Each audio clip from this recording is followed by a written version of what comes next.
Okay, let's do the questions and let's move to Perek Tes. And I'm going to repeat again, the difficulty in this part of the Maimon is not understanding it. It's not a hard idea. It's understanding how it's practical. And that's a very hard idea because that involves us. And the minute we're involved, there's a whole other set of rules. Because of Yetzer Hara and all kinds of other Geschmack Zachem that make life complicated, okay? But the Nukud of the Maimon is, if you wanted to, the Nukud of the part of the Maimon we're currently learning is that Yaakov Avinu served Hashem in a very different way than we do. Totally different. He approached things differently and he went in a different order, right? Oifen and Seidid. But Torah Lashon Hara, since the Torah tells us the story of Yaakov Avinu's life, so we must learn from Yaakov Avinu to do the avoid of Yaakov Avinu. Now, girls, that doesn't mean you do only the avoid of Yaakov Avinu. That's foolish. You do your own avoida. And our avoida is to fight with the Yetzer Hara. It's kafir, right? And there's nothing fancy about it. There's nothing psychological about it. There's nothing analytical about it. The Yetzer Hara, what's saying Hayem Yem? Saying Acha. He's your enemy. And when the enemy, you got to fight. The end of that Hayem Yem is Oziv Taziv Imeh. That's the goof. The Nefesh Hamas is your enemy, you got to fight with him. One of the biggest mistakes we make is we start to analyze the Yetzer Hara. The minute you analyze Yetzer Hara, that's exactly what you want to. You're talking to him. Oh, that's what he likes. Just let's engage in conversation. He'll weave a web. You won't even realize how he's entangling you. But the Yetzer Hara, Yetzer Hara is not your friend. He's the enemy. You got to fight with him. I can't tell you how many people tell me every day, Rabbi, you can't fight with Yetzer Hara until you embrace him and you love him. He's your best friend. I don't know. I don't speak that language. It's hard as my enemy. You got to fight with him, and if I could kill him, I would.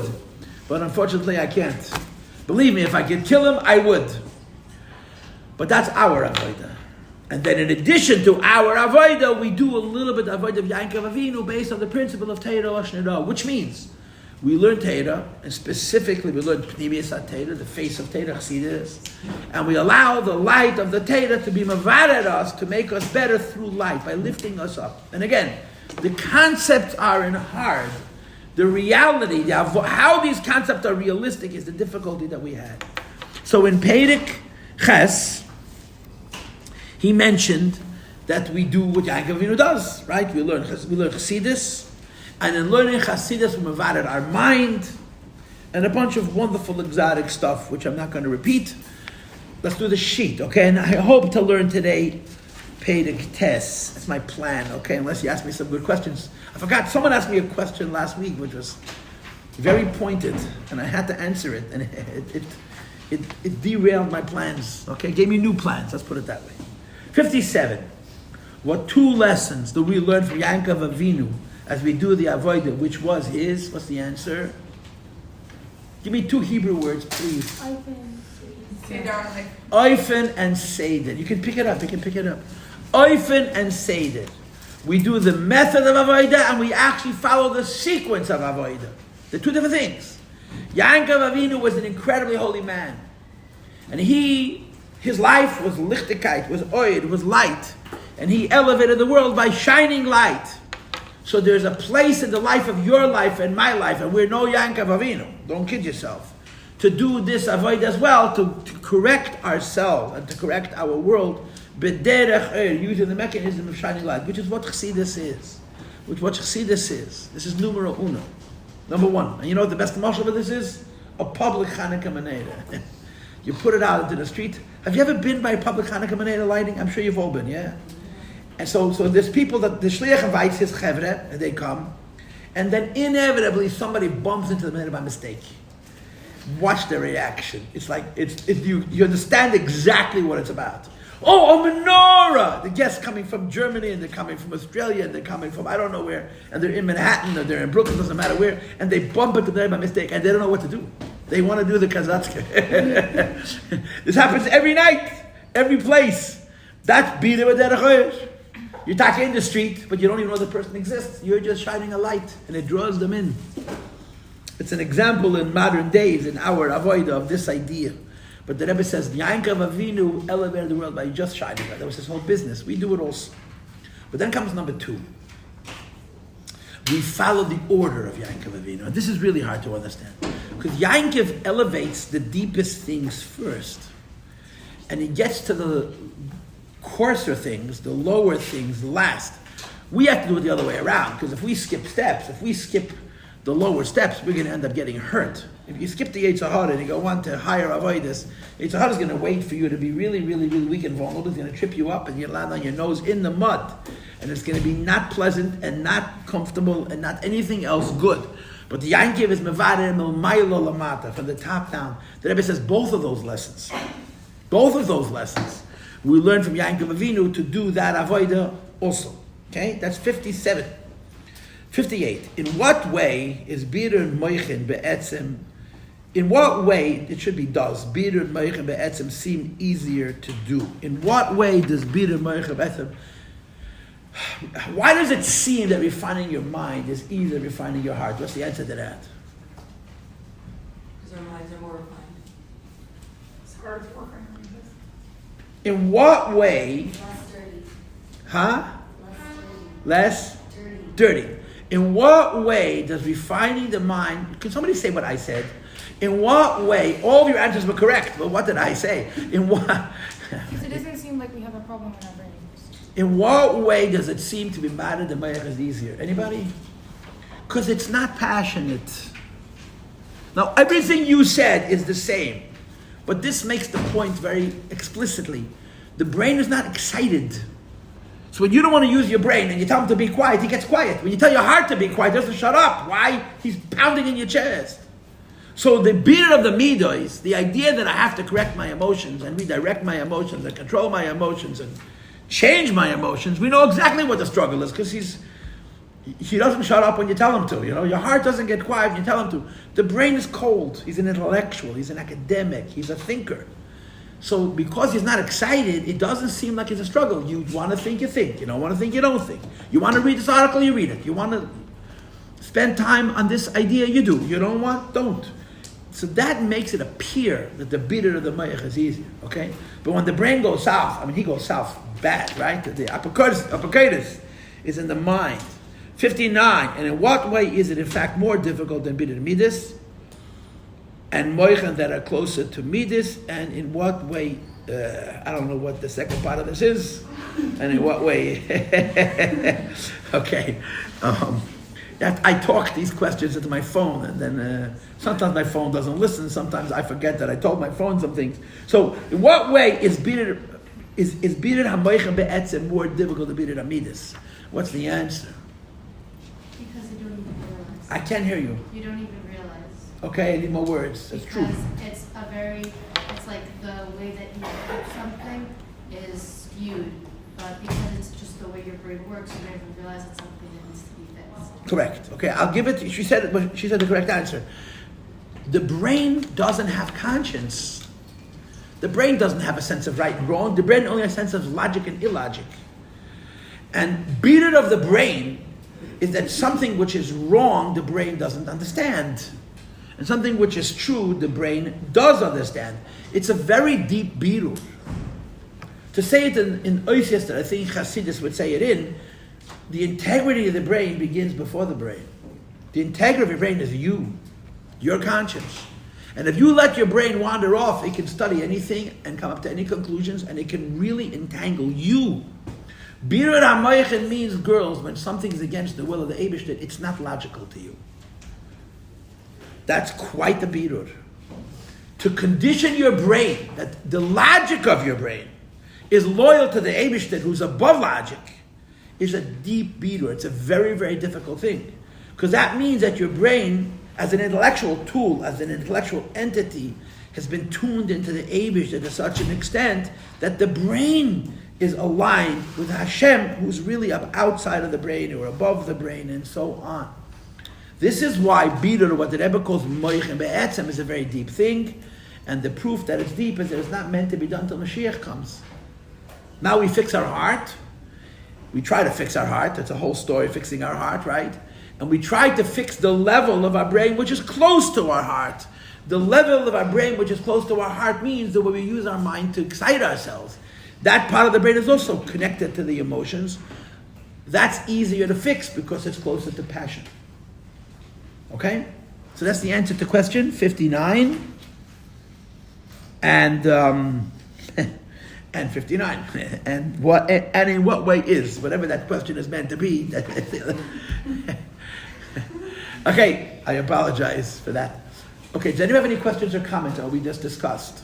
Talk loud. So could we call this the nefesh hasichlis? You are making me very, very, very nervous.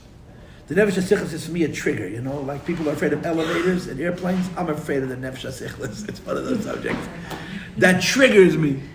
Why does it trigger me? It triggers me because so much of Chassidus ignores it. The Tanya has no nefesh hasichlis. And when people come to me and say, my rabbi said that this part of Tanya is nefesh hasichlis, I say, please don't tell me about it because I'm going to spin out. And I spin out loud. That means not moichin be'etzem, not even moichin ha'jochal ha'midas. It's midas, and you don't want to be around for that. The nefesh hasichlis is the third nefesh. And this Rebbe has a sikha, a wonderful sikha. It's a Pashas Noach of all places. The reason it's Pashas Noach is connected to Goyim. Shav Mitzvah Noach. I think it's Chelik Chav. It's either Chelik Chav or Tazvav. It's based on the Mishnah in Pirkei Yavis. Chavivin, Chavav other Mishnah, tell him, if you want to learn about it's not about Nefesh HaSichlis. It's perspective in Nefesh HaSichlis. You have to learn that sikha. The Nefesh HaSichlis is an intellectual. Finished. Which means the Nefesh HaSichlis has absolutely no bias. The Nefesh HaBahamis has an animal bias, a selfish bias. The Nefesh HaLekis has the divine bias. It's also a bias, but it's a bias towards truth. The Nefesh HaSichlis has no bias. So there's nobody truer than the Nefesh HaSichlis. But the Rebbe says in the Sikhe that because the Nefesh HaSichlis has no bias, he's easily corruptible. So by a Yid, the balance of Nefesh HaSichlis is the Nefesh HaBahamis, Nefesh HaLekis. They're pulling on Nefesh HaSichlis, they keep him honest. But a guy doesn't have a Nefesh HaLekis. And the Rebbe says that's why a guy cannot keep Sheva mitzvahs because he understands them himself. He has to keep Sheva mitzvahs because they come from Torah. Because that's the only way his Nefesh HaSichlis stays objective. Otherwise, Nefesh HaSichlis is very easily disposed. Huh? Whose Nefesh HaSichlis stays objective? I didn't catch what you said. I forgot. I don't know where you stopped listening. So tell me where you stopped listening, and I'll repeat it. That's someone's Nefesh HaSichlis. Did you hear but the Jew you heard, or that part you also didn't listen to? No, I listened. I just didn't hear the word you said about who's. A guy doesn't have a Nefesh HaLekis. Yeah. So his Nefesh HaSichlis is objective, but the behavior is pulling him here. Yeah. So how does it stay balanced? That's why a guy, it says in the Sikha, why does a guy need Sheva mitzvahs from a Yid, from Torah? Why can't they question mitzvahs by himself? Why is it important they accept him because of Har Sinai? Because that's where the balance that he needs to sustain the Nefesh HaSichlis objectivity is. You follow? Yeah. I know a goyish a taxi driver, one of my favorite friends, there was Coffee. I think he's a goy nister. I think he's in the Gemara there are these chevra called Taya. Taya means Arab merchants that like to have Ruach HaKodesh. This Coffee has something. I know him for 30 years. We used to drive all the time. And we had Fabrengens, we had gewaltige Fabrengens. He once got really angry at me because I told him that the goyim have to keep Sheva mitzvahs because of Har Sinai. He says, you got 613. God gave us 7. And you want to take those also? I loved it. I loved his passion. But I tried to explain to him. He wasn't listening. Forget about it. So anyway, so we said l'chaim and moved on to the next subject. But anyway, so the Nefesh HaSichlis is a third Nefesh. It's a third Nefesh.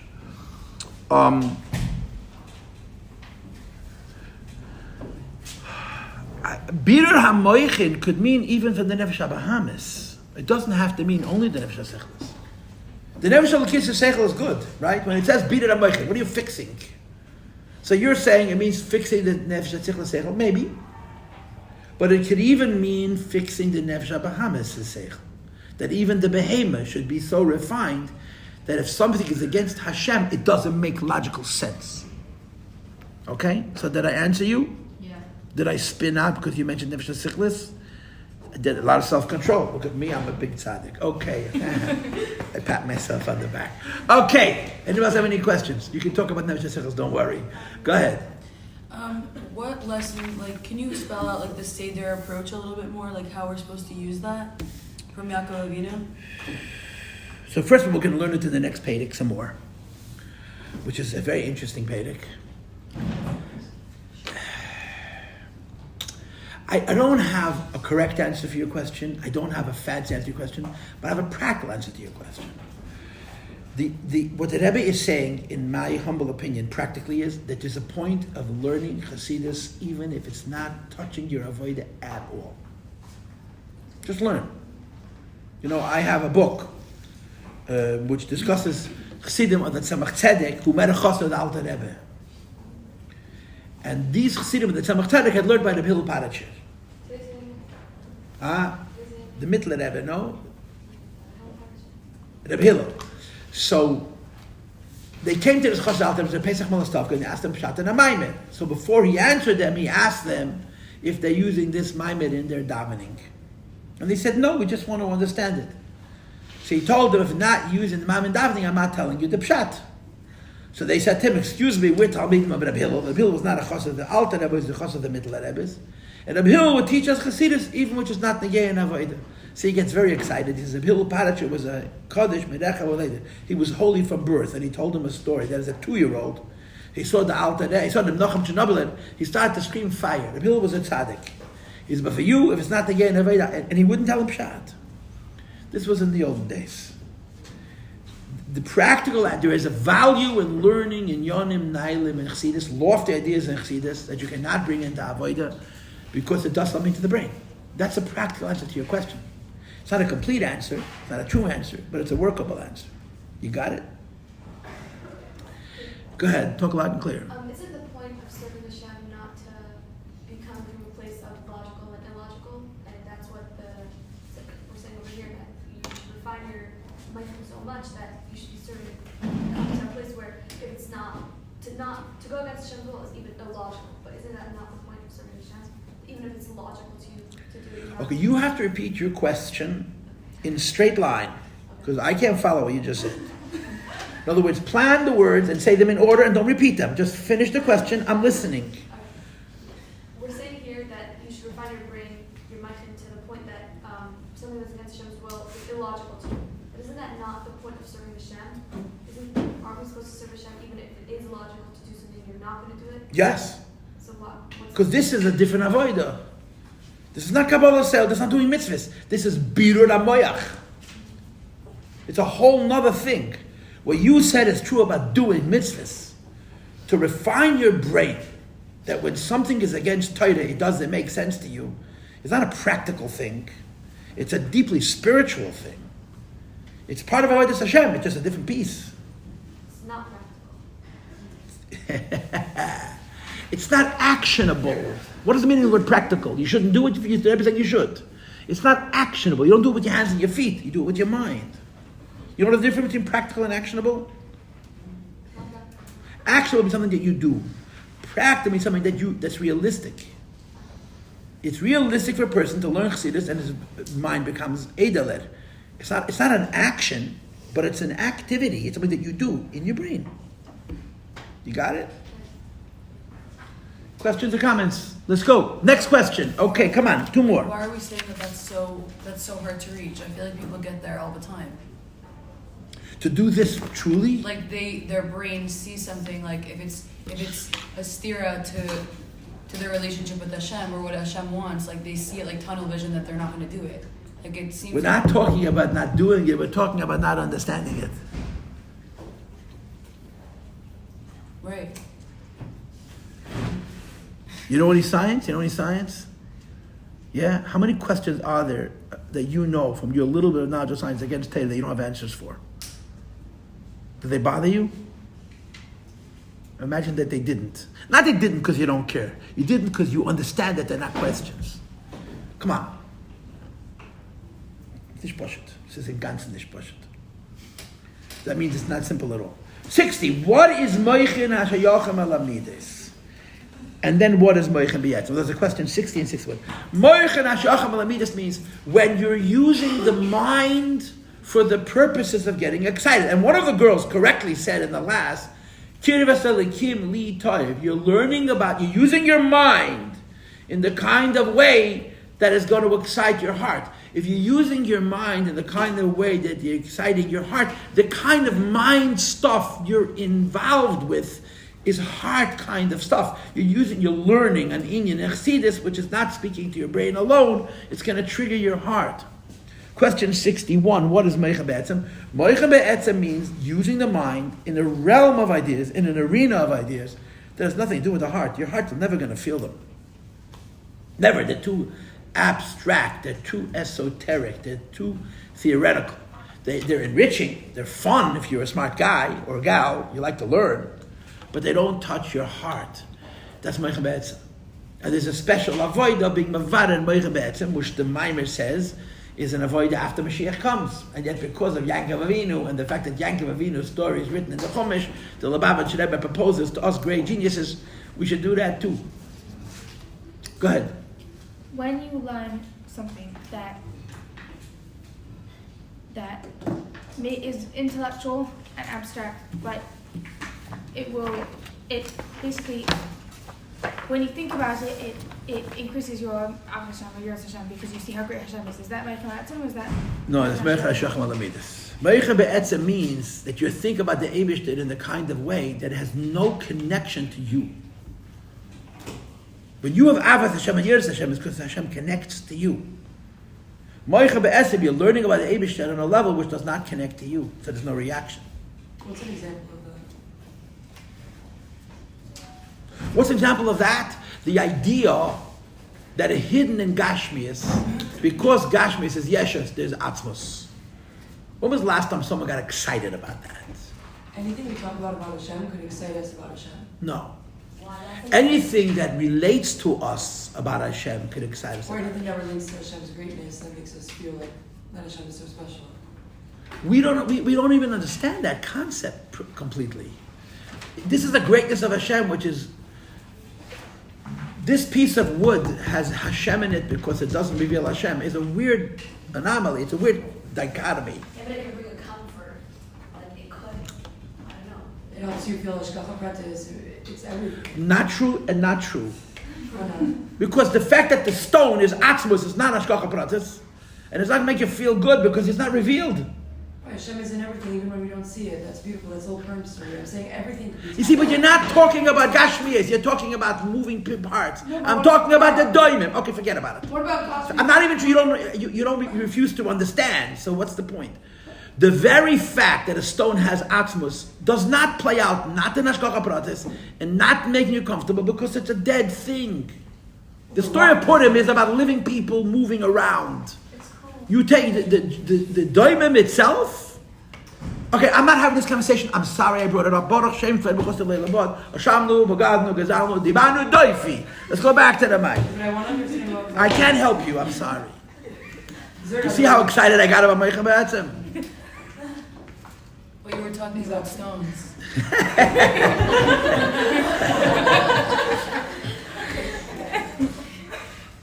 What I said is true. Slow down and think about it. If it doesn't work for you, then erase it from your memory if you could. I want to move on to Perek Tes. Now, girls. In Perek Ches,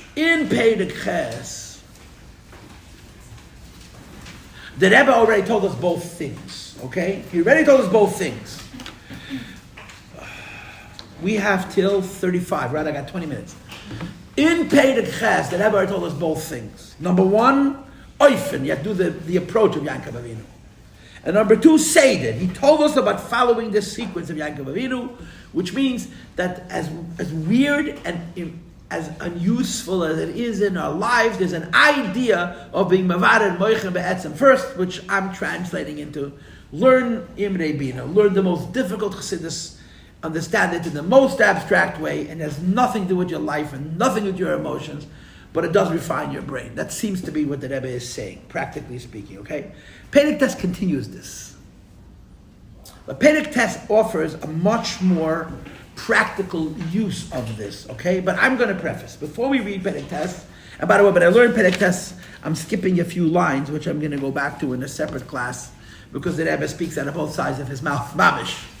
Before we start the class, I want to give you an introduction, okay?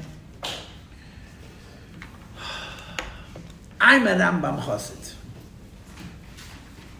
What that means is, I was in the best years of my life when the Rebbe introduced the Takon of Livad Rambam. If you know 10 Lubavitch Chassidim, we're talking about Chassidim of our Rebbe, yeah? Depending on when they were in 770, they have a different version of the same Rebbe. It's interesting. Everybody's got a different Rebbe, because the years that you were in yeshiva, what it was that the Rebbe was busy with, that's your chassidus. Now, it's 60 years later, you're still over there. That's just the way the game is played. So you have Lubavitcher Yungelite, who are Zaydis and Elta Zaydis, whose Rebbe is Likutei Torah. That every Shabbos week you have to finish the whole Likutei Torah. Why? Because they were in 770 and 1965 when they made that shtura. Okay? Then you find another Lubavitcher whose whole chassidus is Miftzoyim, because he was in 770 in the 70s. Every bocher who's no longer a bocher, we hope, and bechura, and every girl, has a different Rebbe based on the time when they were around the Rebbe. I was around the Rebbe when the Konos Rambam started, and it's very important in my life. And Rambam is very important to me, much more important than it is, for example, to my father. And I think the reason is because I was 18 when the Rebbe used Rambam. My father was in his 40s, and it's different. It's just different. He was in his 40s. 40s? If I can count. I think he was in his 40s. Anyway, so one of the ideas that the Rebbe spoke about the Rambam is that Rambam starts the Rambam with Kabbalah. The first 4 prakim of Rambam are Kabbalah. Now, God forbid he should use the word Kabbalah, Chas v'Shalom Chalila v'Chas. He uses other words. He uses Talmudic terms. He calls them Maaseh Merkava, the secrets of the Eibishter's chariot, and Maaseh Bereshis, the secrets of the creation. So the Rambam starts off the first 4 chapters of Rambam. Chapters 1 and 2 are called Maaseh Merkava, the secrets of the divine chariot, where he talks about Hashem and the Malachim. And chapters 3 and 4 is called Maaseh Bereshis, the secrets of creation, where he talks about the Galgalim and the Kerchavim, all these. He talks about the solar system, he talks about the universe, the physical universe, and his understanding of the heavens. It's a philosophical approach, etc., etc., etc. Then the Rambam writes that these ideas that I'm telling you about Maaseh Merkava, the secrets of the divine chariot, is ketipa min hayam. It's a drop in the ocean. Then the Rambam writes that when he talks to you about Maaseh Bereshis, the secrets of creation, it's called mar medli, a drop in a bucket. So the Rebbe says that the first 2 chapters of Rambam are in ratio compared to all there is to know about Maaseh Merkava, is like a drop in an ocean. But the second 2, chapters 3 and 4 in Rambam, where he talks about Maaseh Bereshis, is only a drop in a bucket. How many drops are there in a bucket? Thousands, but it's a much closer ratio, you know. And then the Rambam finishes by saying, you know, you're not really supposed to learn this stuff until you've mastered Nigla. You have to fill your belly with bread and meat, and only then should you be mitayel b'pardes, should you stroll around in the pardes. He uses the word pardes, which is the term used in the Gemara, the garden of Torah, because it's not good. So the Rebbe asks the obvious question. Rabbeinu Moshe, Rabbeinu Maimon, if you believe that people should not study Kabbalah until they master Nigla, why'd you put it in the beginning of the book? Put it at the end. Why do you put it? The Rambam speaks on 2 sides of his mouth. He starts off 2 prakim Maaseh Merkava, the next 2 prakim Maaseh Bereshis. At the end of all those 4 prakim, oh, by the way, really, you should have learned this till you know the whole Torah. Thank you very much. I already started, and once I got turned on, and I got triggered, and of course, I'm a sensitive person. I'm very in touch with my feelings. I don't want to hurt my feelings. I got to finish the whole Kabbalah. Why did the Rambam do it? So the Rebbe gave a simple answer, and a very logical answer. The Rebbe's answer was as follows: you should not study Kabbalah till you master Nigla. But the basic ideas of Kabbalah, you have to know first. That's the Rebbe's chap. Of course, you should not study Maaseh Merkava and Maaseh Bereshis expansively until you master what the Rambam calls bread and meat, basar and lechem, which is Nigla. But the basic truths of Maaseh Merkava, Maaseh Bereshis, you have to learn them first. And that's what the Rebbe is now going to do. This question of us being like Yaakov Avinu, even though we're not Yaakov Avinu. Right? Yaakov Avinu's whole avodah was b'derech oyer. Yaakov Avinu shone light into the world and lifts the world from the top. And again, the 2 fancy words are oifen and seder.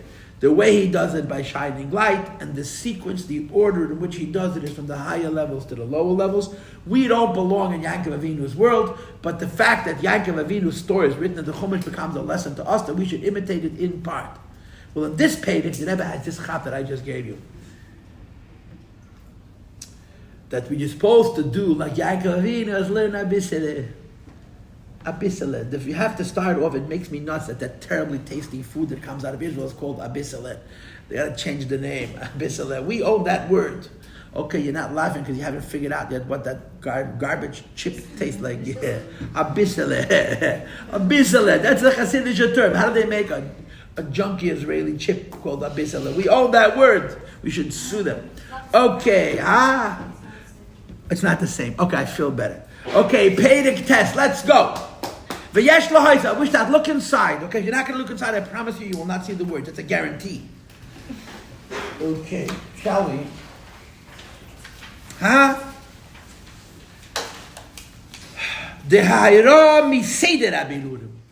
lesson that we learned from the sequence, that means the order of Birudim, of Yankov, which is, first of all, we do the oifen of Yankov Avinu, which is shine light into our lives rather than fight. You need a copy? Page Kuf Tzadik Hey. Kuf Tzadik Hey. You have it? Okay. Second of all, we do it in a seder, in the sequence of first being Mavad and Moich Be'etzem, and then being Mavad and Moich and Shachal Amidis from the top down. Now the Rebbe adds Nachazach, that we do Gimel Rishonos. Okay, what's the next abbreviation, anybody? Zayin? Come on, we've got a working brain. Zayin Tachtoinos. Gimel Reish is Gimel Rishonos, the first three Midos, which is Chabad, and Zayin Tov is Zayin Tachtoinos. Says the Rebbe, this idea that we go from the top down, it also touches the order of Nigla Pnimius HaTeira. We learn Nigla of Teira and Pnimius HaTeira. Now, if we're following Yankov Avinu's model, we should start with Chassidus and get the Nigla when we have no teeth left, huh? So he says like this, listen. Are you listening? Yeah. Good, thank you. The reality of life is that everybody starts learning from Nigla. Moreover, by for the year, when you learn Nigla, you work very hard. Nigla's hard, you know. Gemara is hard. Gemara is hard to learn. Only afterwards do you learn the face of Teira, the neshama of Teira. And he brings a raya from the Arizal himself. He was the most important, the Talmidei Arizal. He was the one who was instructed by the Arizal to write down his Torah, and the Arizal said to his Talmud, the Chaim Vital, you're the only one who's allowed to write, the others are not allowed to write, and all the others wrote anyway, and that created a lot of politics. Thank God we're still Jews. The Rachav writes, listen, the Arizal would learn halacha. Arizal had a brain that's unimaginable. The power of his mind was mamish, incredible. Compared to people like the Alter Rebbe and the Middle Rebbe, Arizal's brain was unbelievable. And he learned Torah anyway. And when he learned Torah and he learned Nigla, Harizal Hoya B'Yigiyah, that Harizal would toil in learning Nigla. He would perspire. He would learn Nigla till he sweat. Physically, he perspired. Today, by sweating, he was breaking Klip. I'm not sure how that exactly works. But what can I tell you? I don't sweat when I learn Gemara. I wish I learned Gemara, period, with sweat or without sweat. But Arizal used to perspire when he learned Nigla. Turn the page, okay, Kuf Tzadik Vav, U Meiroi, Goydel Charifusei, and considering just how sharp he was, every question halacha, he came up with 6 possible answers. Eeny, meeny, miny, mo, and catch, and a tiger. And catch an No, the tiger he didn't have. Eeny, meeny, miny, mo, catch, there's 6, okay? Every idea in halacha that the Rambam, that Arizal learned to give 6 drachim. After he came up with 6 methods of Nigla, he would study Kabbalah. So what do we see? Even the Arizal would go from the bottom up, would go from Nigla to Nister. Right? But first learn the level of Torah, which is a war, and then engage in the level of Torah, which is peaceful. You listening? Mm-hmm. You better be. Alpha became nevertheless. Yedias ha'inyanim ha'yesoidim the pnimius ha'Torah, knowing the foundational ideas of the face of the Torah, or to use the wording of the Rambam, to know the tipum and ayam, the drop in the ocean, ukamar medli, and the drop in the bucket, of what's called Maise Merkava, the secret of the divine chariot, and Maise Bereish, the secret of creation. But often on a level shall hanocha pshuta, where you accept it as a simple axiom. Shalamayla me'avona, which is before understanding. And before you start to learn, you know there is a God who gave the Torah. It says the Heilik Rebbe tzarach eid lifnei halimud benigla the Torah must be even before you're learning. So here the Rebbe is giving us sort of a balance. You're going to spend the bulk of your time learning nigla, because our level is from the bottom up. I mean, even that Ezel's level is the bottom up. But before we start to learn nigla, we're going to learn enough chassidus to know that Hashem is real, and Tate is real, and Moshe Rabbeinu is real, and we're real. So we're going to learn a little bit. That little bit that we learn first is our shaded of Yaakov Avinu. First you're doing the loftier idea, then you're doing the more basic idea. Okay? That through this, Gam Limud Nigla, when you later study Nigla, and the Nigla you study with very great effort. The correction that takes place in the world through learning this Nigla, the Teda, is Be'efa Nailayesus on a higher Madrega. So this is a little bit finer than the last Pedic. In the previous Pedic, he said, we have to imitate Yaakov Avinu in two ways, Oifen and Seder. In this Pedic, he's juxtaposing Yaakov Avinu on us. He says, for most people, including that Ezel himself, you learn Nigla first, because first you got to fight, and then you can have peace. But the foundational ideas, what is the Lashon inside? Hanocha pshuta shalamayla me'avona, about the Maisa Merkava and Maisa Bereshit, this comes before Nigla.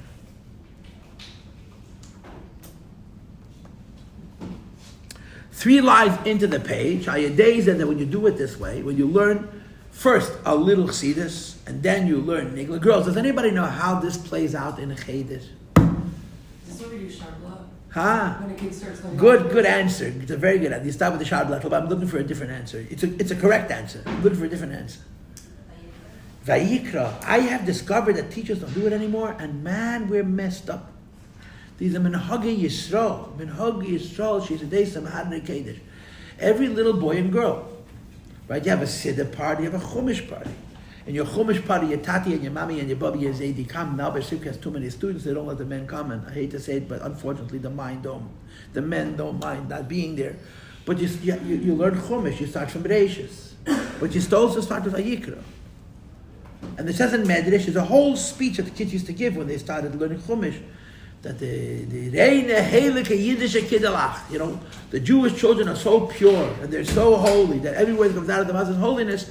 So the Medrash has a lashon, Yavayu Tahidim v'Yisasku b'Tahidim. Children who are so pure should begin learning about karbonos, because karbonos are purity. That is a Machon. I remember learning Vayikra. I was 3.5. I went to a Navabavish school. We started learning a cheder. We sat in the classroom at the age of 4. I went into school before I turned 4 years old. I sat at a desk. The kids don't see a desk till they're 6. I sat at a desk when I was less than 4. It's called Beis David. If you come from Muncie, you know what Beis David. Everybody goes to Beis David. I learned at Beis David in 1969, 1970, or something like that, a long time ago. But we started learning Siddur. In first grade was 4-year-olds. And when we learned Chumash, before we learned Chumash, they would make a whole ceremony and they served us salami, which was like, you have no idea. That was like, wow, like gold and diamonds and all the good. And we had this whole recitation. But the kids came away with the impression that this is holy. That holiness is before the learning. The learning is intellectual. But before the learning is holiness. So the Rebbe says, even though most people, including that Yisrael himself, are going to be spending much of the time first learning Nigla, and they're going to exhaust themselves. But before they do that, they have simple amun about the foundational ideas of Chassidus. About the foundational ideas of Chassidus. You listening to me? And the reason is as follows. 4 lines into page Kuf Tzadik Vav. The Nigla, the Teiro, Beklal, Bahagabala. Nigla is limited. And in footnote 55, the Rebbe says something which is such a punch in the belly button. I heard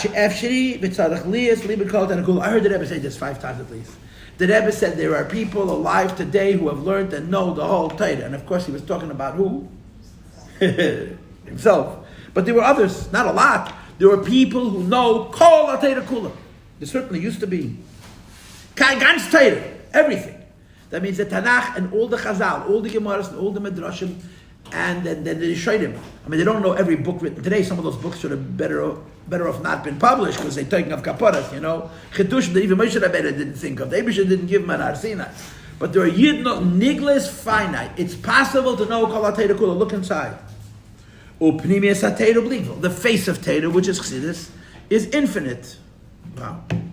Vayedeh yedias ha'anyonim depnimius ha-Torah be'efen shel hanocha pshuta kanal. When you first know at least a little bit, abyssally, pnimius ha-Torah first, it makes the nigla infinite. Girls, I'm skipping the next 3 lines. And I'm doing that in a separate class because the next 3 lines, the Rebbe says exactly the opposite of what he just said, but that's for a separate discussion. Hine, end of the line.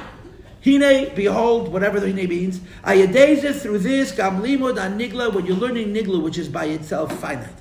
If it's founded, if it's anchored in knowing the yesodis of pnimius ha-Torah, emuna, simcha, anova, and other such stuff, who ba'ofen is in the kind of way, shalamayla, beyond all limits, and when learning nigla corrects the world, which it does by engaging with the lie, although it's fixing the world in an engaged way, it's on a higher madrega. It's on a higher madrega. It's on a higher madrega. When you learn nigla, after you learn a little chassidus, when you learn nigla, after you have the foundation of the chassidus, the nigla has a property of infinity, has a property of pnimius ha-Torah. First of all, there's an infinite property to it, and second of all, it elevates the world in a purer way. Now, I skipped 3 lines. And in those 3 lines, it ever gives you Chabad propaganda. If you like Chabad propaganda, you got to come back for that class. Okay, I'll see you when